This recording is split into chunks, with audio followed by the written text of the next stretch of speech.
Friends, ఈరోజు తయారు చేసేది chicken mutton gravy powder. Chicken మరియు మటన్ గ్రేవీకి చిక్కదనానికి మరియు రుచికి ఎండు కొబ్బరి, వేయించిన ఎండు కొబ్బరి గసగసాల పౌడర్. దీనికి 2 కొబ్బరి చిప్పలు, 50 గ్రాములు గసగసాలను తీసుకొని దోరగా వేయించుకోవాలి.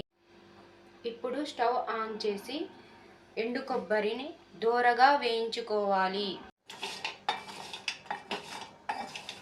ఎండు కొబ్బరి ఎర్రగా వేగిన తర్వాత ఇందులో 50 గ్రాములు గసగసాలు కూడా వేసుకొని దోరగా వేయించుకోవాలి. ఎర్రగా వేగిన తర్వాత స్టవ్ ఆఫ్ చేసి చల్లారిన తర్వాత మిక్సీ జార్లో పట్టుకోవాలి.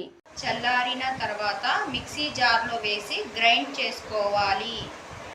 ఈ విధంగా గ్రైండ్ చేసుకొని సీసాలో నిల్వ చేసుకోవాలి. ఈ పౌడర్ను 1 స్పూను చికెన్ లేదా మటన్ గ్రేవీలో వేసుకుంటే చాలా టేస్టీగా ఉంటుంది. చికెన్ మరియు మటన్. వీడియో నచ్చినట్లయితే లైక్ చేయండి, షేర్ చేయండి, సబ్స్క్రైబ్ చేయండి.